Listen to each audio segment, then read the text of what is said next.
my gorgeous forsythia from our gardens. There's a long swath of forsythia and it's forcing beautifully this winter. I'm so glad you're here with me in Maine. I'm so glad I'm here in Maine again.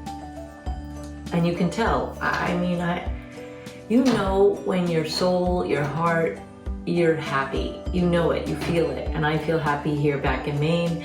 And I feel happy to share it with all of you YouTubers. So thanks for being with Ollie and I. He's back there taking a snooze. He's such great company this winter. I love getting to know this house in the winter and sharing it with you all.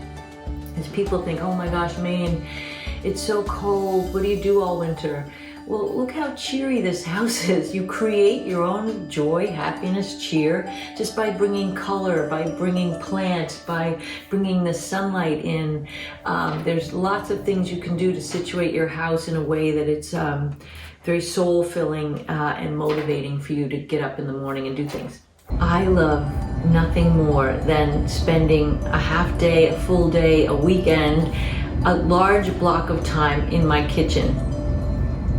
And that way I can relax, I can enjoy it, I'm prepared for it. So that's what I did. 2 days ago, I've had this hankering to make cinnamon rolls, sticky buns with my sourdough. So that was my catalyst to get this day going. And it was time to feed my sourdough starters. So 2 days ago, I fed all my starters, and I do have 4. You'll hear more about that later. And then I decided I'm gonna do a whole day of just sourdough. So we're going to make today 4 recipes with my sourdough starter. 3 of them are with fed active bubbly starter, and 1 of them is with unfed starter, which I'm always trying to find more and more recipes that use unfed starter because I tend to not be able to throw away any discard, and sometimes it sits in the fridge unfed. So we're gonna do 3 with fed and 1 with unfed.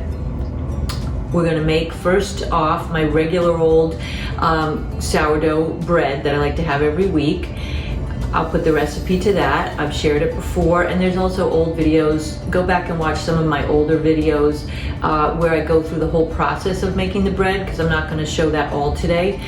But I will show in more detail my one I really wanted to make for a long time now, the cinnamon rolls, the sticky buns. So excited. And the 3rd recipe using the unfed starter is a naan, an Indian bread that I wanted to make, and a focaccia, because usually I make pizza, but I'm mixing it up this week. Focaccia is made in a similar manner to making a pizza dough. So I spent a little time researching and planning what I wanted to cook to make sure that they were on the same sort of timing. Like all of these doughs were made up the day before and prepped and let sit overnight, either in the fridge or out on the counter. So that's important too. It kind of makes for easier flow. So I fed my starters, I made my 4 doughs, I left them out overnight, either out on the counter or in the fridge, as I always do with my bread. And then I woke up this morning and they were all beautifully proofed and ready to be worked. So let me take you through today and all the fun we had on this very cold winter day in Maine, but it's cheery in here, and that's what it's all about, setting yourself up for sort of a fun, soul-filling day. And you can be mindful and do that. So let me just also tell you some important things. Also, another big reason I wanted to do the sticky buns is that I've been wanting to make those for a long time for a holiday, like for my family or when you have friends over for brunch.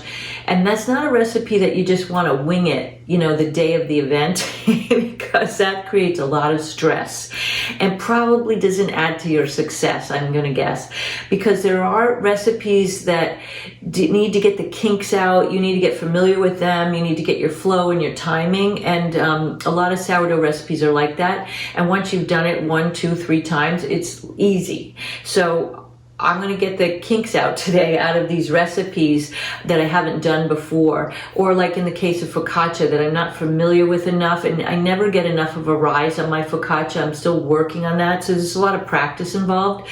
So I do suggest researching and practicing important recipes that you want to have in your repertoire to build your kitchen confidence so that you can go into those holidays or dinners or brunches or whatever with your friends and family and feel confident and not stressed. You know it's going to come out good. And if it starts to go sideways, you know how to fix it. That's important too. So now I'm going to just take you through sort of my process over the last 2 days. And again, I'm glad you're here. Enjoy these recipes. They're all linked in the show notes below in the description. And I hope you try them and let me know how you like them. My toxic trait when it comes to sourdough starters and feeding them is that if I feed all my starters, and I currently have 4 starters going right now, I feel not only compelled, but obsessed to use all of the active and bubbly starter.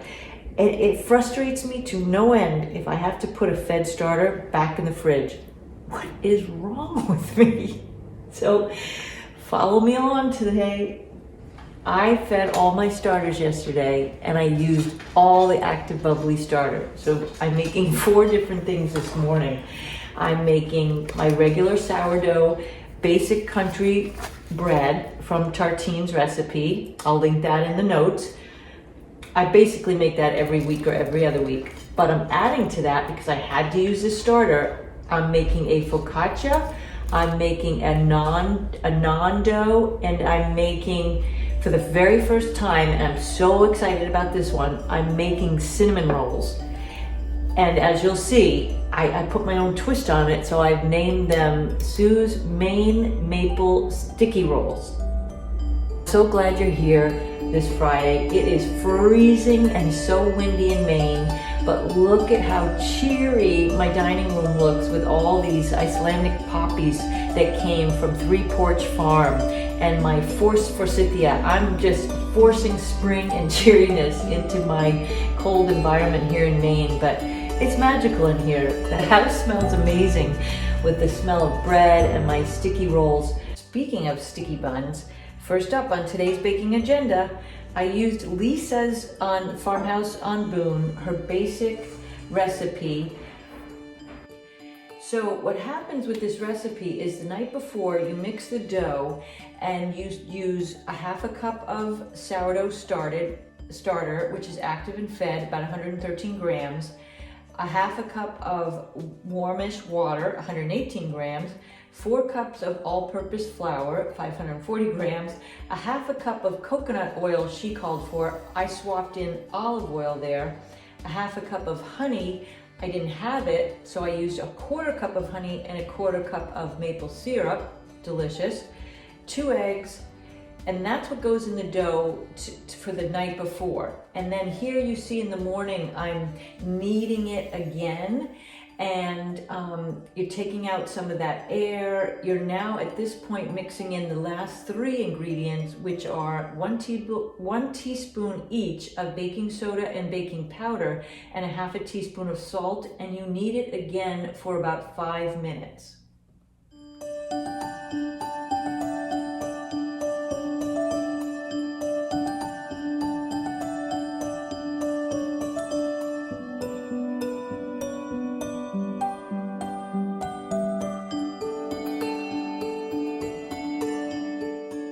Next up, focaccia. Just like how you'd make pizza, but actually even easier. So I mixed up this recipe on the screen for the dough yesterday, and now it's sat overnight, 68 degrees or warmer. Keep it just warm, doesn't have to, not in the fridge.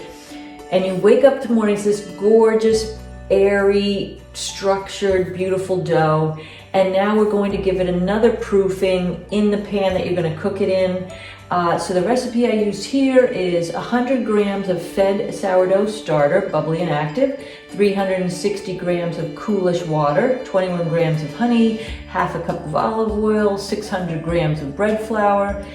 9 grams of sea salt, 4 tablespoons total of olive oil. I put 2 in here, you see me greasing the pan, and then 2 tablespoons on the next day that's going to top the dough. Because you know, focaccia is very oily and yummy. And then the toppings are up to you, what you want to use, but here I use rosemary, olives, some little grape tomatoes, and flaky sea salt.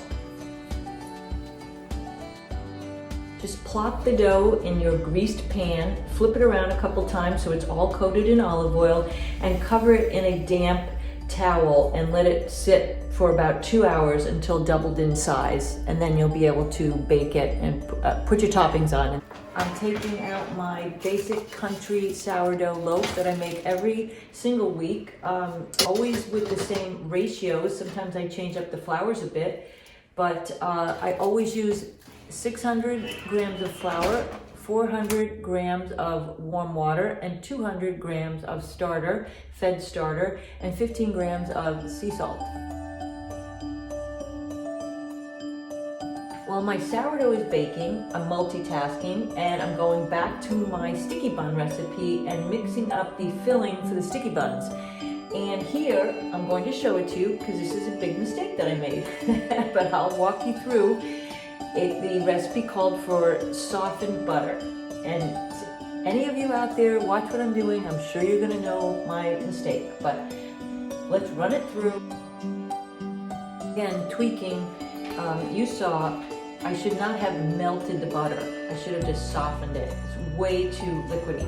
Okay, here I'm mixing up Lisa's original filling recipe, which called for 2 sticks of butter, which is a half a cup, a whole cup of brown sugar, 2 tablespoons of cinnamon. So this is her original recipe, and I've overcooked the butter, so you will see it's a fail. In the next clip, I'm going to show you my corrected, edited version of how I'm going forward with the filling. So I made the tweak and the adjustment, and I'm very happy with the result.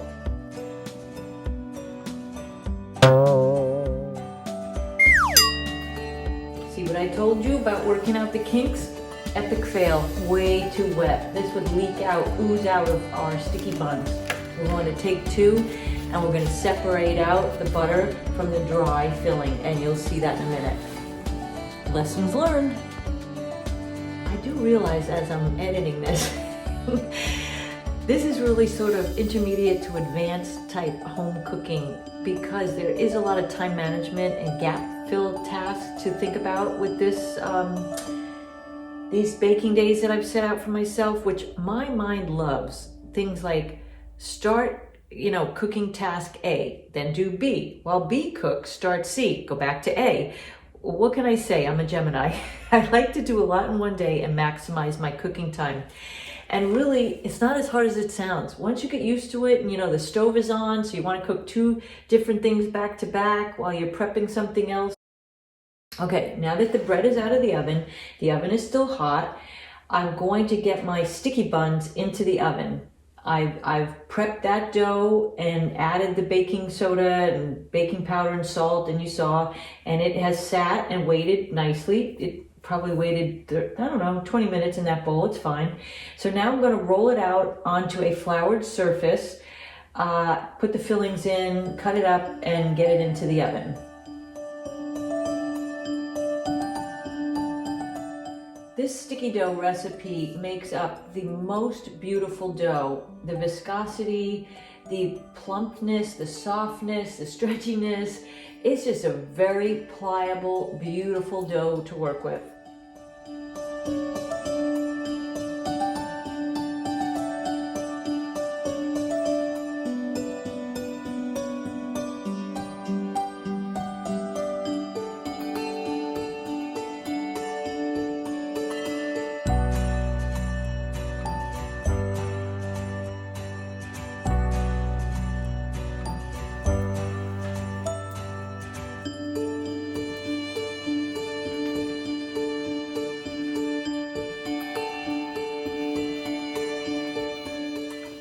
I am gently working the dough to about 1/4 of an inch thick and leaving a little edge around the outside.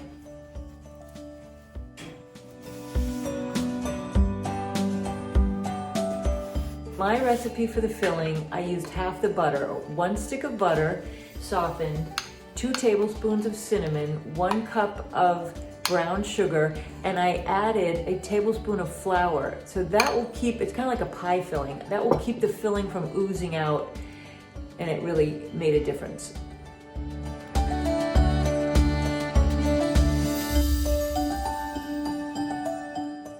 I also decided to disperse my butter in little blobs all over the dough and then sort of smear it. So an undercoating of butter followed by the topping of the cinnamon and sugar mixture, and before I roll it up. And guess what? You know me, Frugal Fanny. I'm not throwing out that messed up filling that was too wet and loose. I put it in the fridge.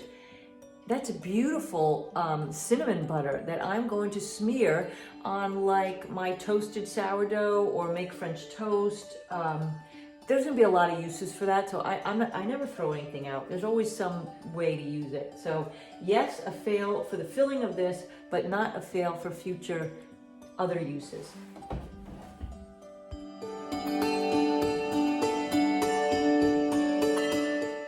Again, this dough is so lovely. You gotta have the butter at just sort of the right softness so that you can smear it and spread it and do not tear your dough. But I didn't tear it once. I just very gently worked it, but the dough held up beautifully. So this is a nice way, although a little bit more tedious than if you had the butter and the filling combined and you just sprinkled it over. And you know what? Maybe next time I make these, I will try that, but I was so happy with the way these turned out. I really like this method, even though it's a little bit more work. Again, I only used half the butter. I'm putting the rest of this butter back in the fridge. I don't feel like I needed it. Now spread your filling evenly over the dough, and just like the butter, only go to the edge of the butter. Leave a little open edge around the whole dough. That just gives you a little breathing room because the filling will expand and you don't want it leaking out all over. I like a little leakage though. I mean, that's kind of nice on the top, but just remember to leave that open border a bit.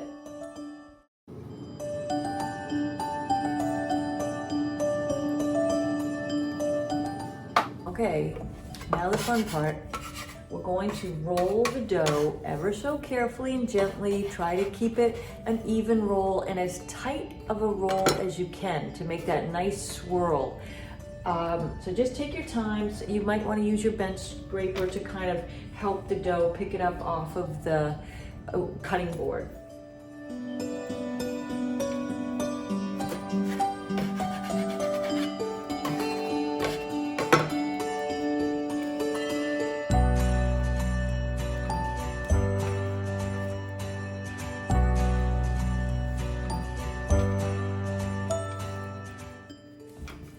See what I'm doing there? It's sort of a slight pinch and roll as I go, like scooting it under to keep it tight. That's really helping.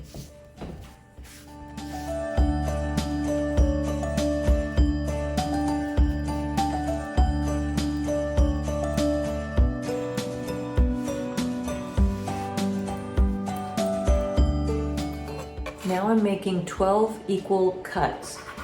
They're about an inch apart, and I cut off the uneven ends. I'm still going to eat them, but I cut them off and will still cook them, but I'll have 12 nice even cuts. I make little sort of hash marks, you know, so I can make sure I space it out properly. You could get a ruler, the Martha Stewart method, but I'm just eyeballing it here.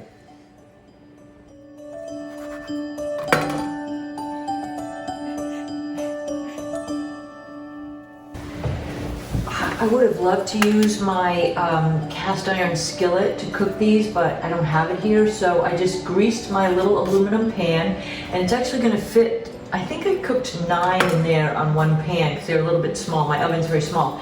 So make your cuts, kind of pinch them, shape them back together a little bit as you put them on the greased pan to go in the oven.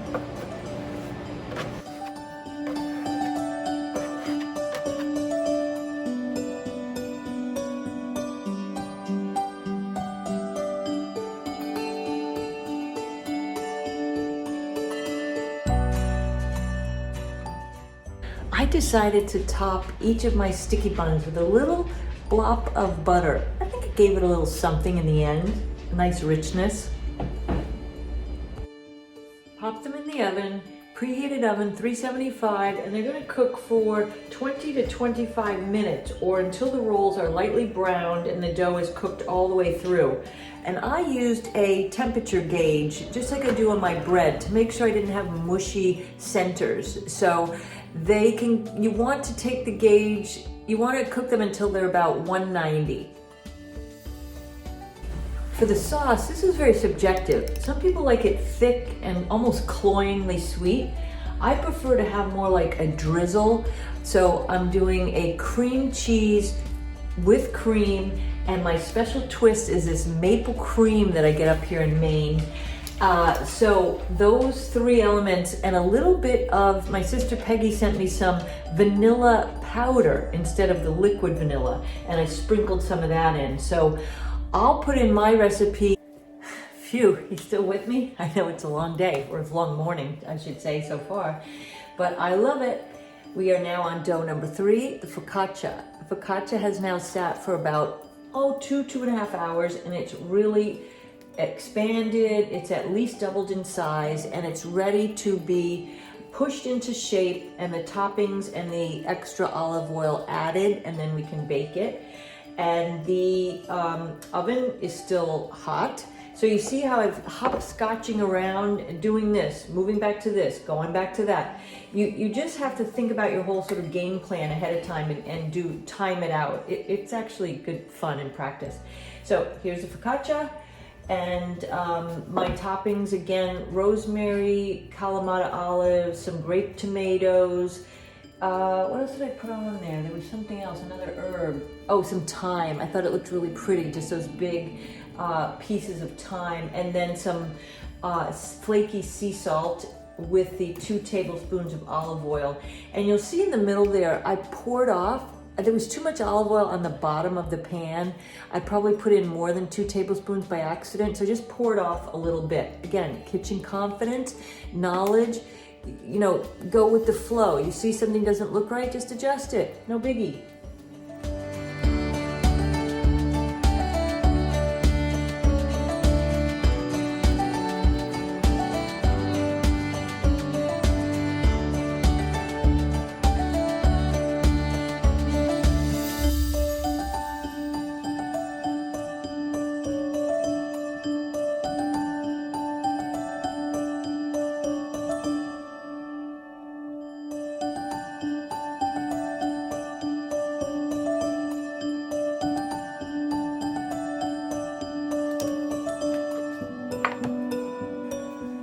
Pop the focaccia bread into a preheated 425 oven for approximately 15 to 20 minutes or until golden and crispy on top.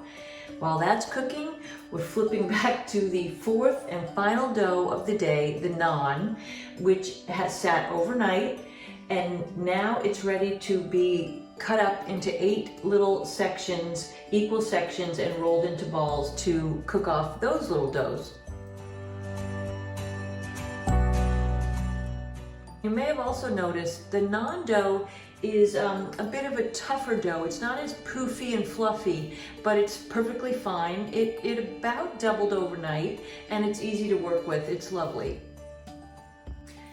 Now you take each little section of the naan, and I'm just kind of doing a little stretch and fold, actually, kind of to shape each piece into a tiny little ball of its own.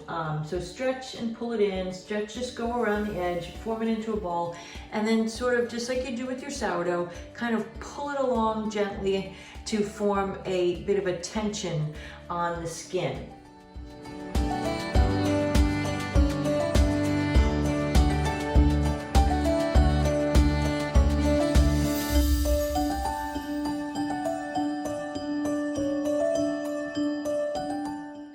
You can cover your naan with a slightly damp towel, and you can cook them off individually right now, or you can put them in the fridge for up to a couple of days. What I found was I did put them in the fridge I put some overnight in the fridge, and the next day they were a little bit dry on top. I think I would have stored them probably in a plastic bag, might have been better. Okay, you see how that worked? We rolled out our naan, and in the meantime, our focaccia baked, and that's done. The fourth and final baking item of this morning. I'm gonna say that 4 was too many to do today. I did this beautiful focaccia. I did naan bread, which I haven't baked up yet. How crazy are these? I know, but they work. I did my sourdough first thing in the morning, my sourdough bread, and then next I did the cinnamon rolls, which were, I made up this recipe. I combined it from a couple of recipes, mainly starting with Lisa's farmhouse on Boone, but I changed up some of the ratios there, and then I used another person's recipe. I combined them all together, added some maple, and we have Sue's Maine cinnamon sticky buns. And let me tell you something, for the first go around, they were damn delicious. So I'll put that recipe up. I'll try to finish this YouTube. It was a lot, but I love my sourdough.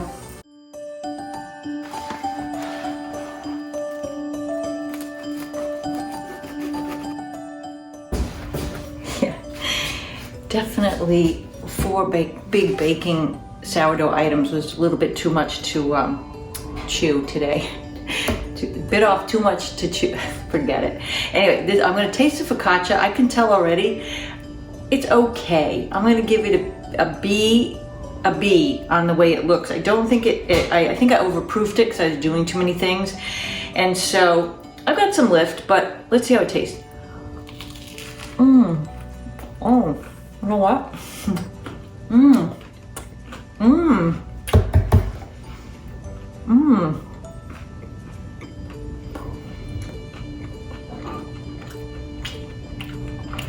It's chewy. It tastes delicious. And it tastes way better than it looks. You know, usually focaccia is much puffier. This sourdough starter, everything is so delicious, all the doughs, there's no exception. And you know, because some people like to use focaccia, they cut it in half and make a sandwich. This would probably be too thin for that, but I'm gonna eat it just like this for my lunch. Absolutely delicious to have it warm right out of the oven. But you can wrap it and save it for like 4 or 5 days, not in the fridge, I believe. It is pretty oily, but I'm also gonna try to freeze 3/4 of this because I've already eaten 2 sticky buns this morning.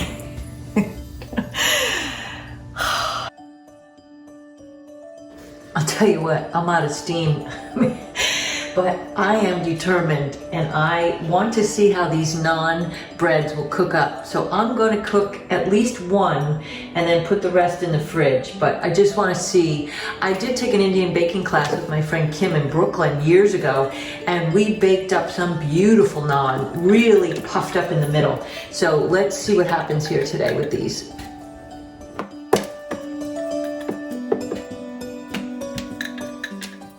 Just start out by lightly flouring your surface. Roll out each naan to, I'm gonna say, at least 6 inches. Pretty thin, you'll see. And then put your skillet, you don't have to have oil in it actually. Put it on high and then cook each side pretty quickly. Like you'll see what's gonna happen. The bubbles are gonna bubble, and then you're gonna flip it, and then the bubbles are gonna bubble on the next side. But I got little tears, little holes on one side because it's stuck to my pan. So I didn't get the exact ballooning effect that I wanted, but you'll see.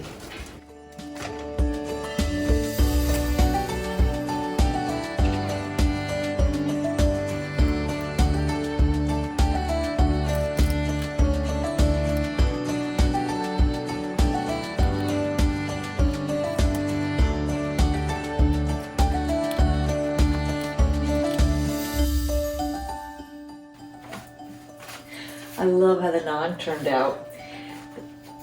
I cooked 8, I think. I made 8. Look at that.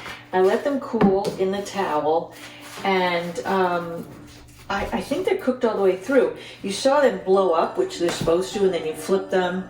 The problem was I don't have my cast iron skillet, and I have it in Miami. I need to get one here because they really should be cooked in the cast iron skillet. The burning on the bottom was catching the skin. So once the air bubbles popped, they're not going to blow up anymore because the steam is escaping. Anyway, little things, minor details. They're all cooked beautiful. They smell beautifully. They smell delicious. And now I'm going to store these.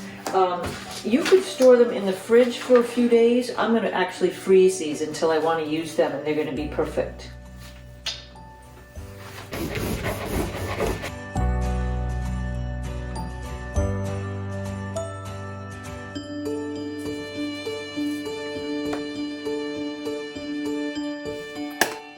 Thank you for joining me on this cozy winter day in Maine. I hope you enjoyed these sourdough recipes. See you next time.